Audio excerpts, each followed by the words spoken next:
Where do you get all of your knowledge from?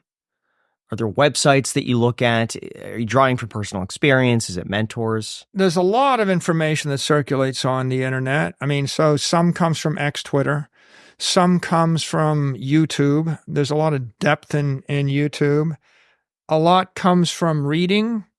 Read The Story of Civilization by Durant. Read History of Economic Thought by Murray Rothbard. Read, there's infinite books you can download. There's audiobooks, and you can listen to them while you're running, walking, exercising, and the like. I would say it's that combination of podcast, books, informative stuff on the internet, on YouTube, and then the real-time stream coming off of X that I get most of my information from. Like what podcasts? Well, like Lex Friedman, he just does these really in-depth interviews. That's a good source. All the Bitcoin podcasts, they will touch on economic history, protocol history, current events. When you hear people talking about Bitcoin is useful as a lens, because if you hear someone from Argentina describing what it means to them, then you get the conditions on the ground in Argentina from a practical economic perspective. It focuses you, right? And when you hear someone talking about what it means in Iran, or you look at, what's going on in China, what's going on in Russia, what's going on in Europe, or what's going on in Iceland, or what's going on in Canada or Australia, right? What you've got is crowdsourcing of macroeconomic information. You're not hearing it from the talking heads on cable television. I mean, another source really is, financial news, CNN, Bloomberg, CNBC, all these things. But those conventional news sources and, the New York Times, the Wall Street Journal, et cetera, those conventional sources, they tend to filter the information in a conventional fashion. So there'll be a big debate about the unemployment number coming in 0.1% high, and it's at 3.2 or 3.1% this month. But really, 40% of the people don't have a job. And maybe 70% of the people in the world don't have a job that they can sustain them. But the debate will be over the 0.1% on the faux metric, and it doesn't really even matter, right? Mm-hmm. So the conventional channels are useful because they tell you what conventional thinking is. It's good to know what the conventional traditional institutions are thinking. But you have to go think for yourself. And if you want to understand, for example, what's going on in the crypto economy, Fit 21 is a bill that passed by an avalanche, a landslide a day ago in the House. It's 484 pages long. You can go click on it and download the PDF and start reading. So I think listening to congressional testimony, which is now available, and Gary Gensler is the chair of the SEC. He taught a class at MIT. The class is online. So I went and I took the class. I was a few years late, but luckily nothing ever dies on the internet.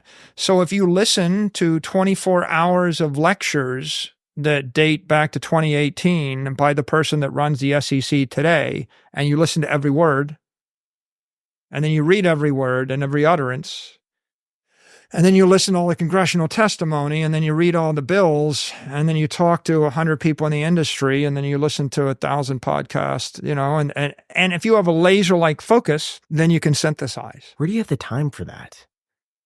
Is this all you do? And how do you have a laser-like focus? Do you think that you've learned that, or do you think you were just kind of born with that? This is just an exercise in humility. There's 100 things in the world that we could talk about that I might have an opinion on. And there's someone in the world that's passionate about that thing, all 100 things. There's someone that's very passionate about diet or medicine or dentistry or politics in the UK or soccer or the future of women's basketball or, fill in the blank. I mean, there's people that are passionate, but what I've come to conclude is in life, you're lucky if you can gather enough information to form a meaningful opinion on one thing and to be useful in one area, right? If you want to be the domain expert, right?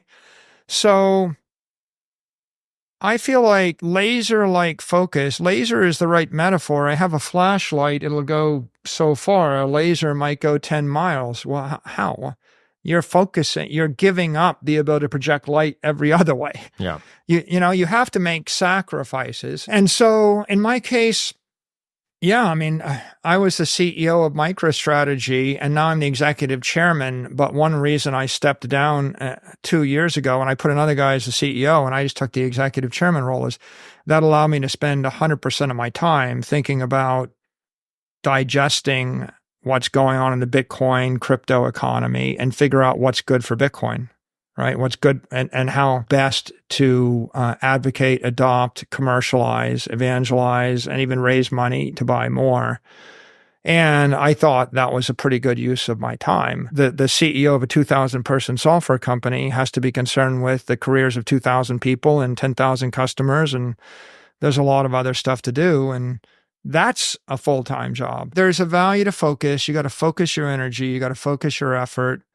Partly because you start to make breakthroughs if you can if you can pull all of the source information. If you are pulling the raw information and not getting it synthesized and regurgitated by someone that knows less than you. Sometimes news is like the sound and the fury, signifying nothing, tale told by an idiot. Right? It's like people will write a story, but they'll write the exact opposite conclusion of what's really going on because they don't understand the subtleties. Like there's the what the headline says, and then there's the what the person, what the government official says, and then what the executive says, and then there's what they meant. But what they meant is never said, but what's implied. And the only way to understand what's implied is to have enough information about the entire industry and the physics and the dynamics, right? That you can imagine or you can fill in the blanks. Like I know they said that, but that's what they said because they couldn't say anything else. But this is why they did what they did, and this is what they mean. So I think you can say you're a surfer, and you're writing stories about surfing. And, the average person goes and they watch the surfer and they see the guy ride the surfboard. But the guy that's the championship surfer that surfed for 30 years, that obsessed over it, goes and watches the same competition and writes the story, they probably write something different.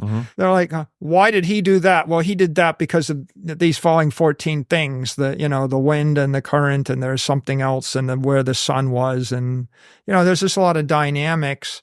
And if you're not a domain expert, then you can't parse the news feed intelligently. Being a generalist, you sacrifice that.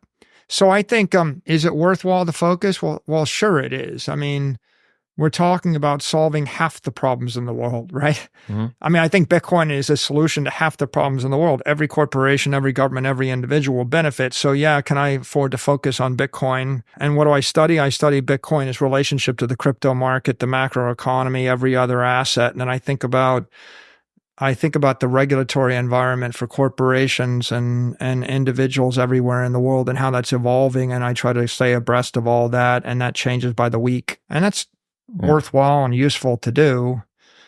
And I would say that somebody else wants to be an expert on something, they should just focus on that. But in obtaining a laser-like focus, do you think that's something that you were born with, or do you think that that's something that you can learn to have? I think you can learn it. I think some people are better than others, but I actually think I came to it more through experience and failure. Like, for example, if I go back earlier in my life, I would be very focused for a phase. We'd have a lot of success.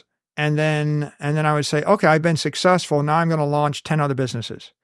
Yeah, you see this oftentimes, as a dynamic. Someone starts, they have nothing, they're focused, they launch a business, the business gets to a certain size, and they declare victory.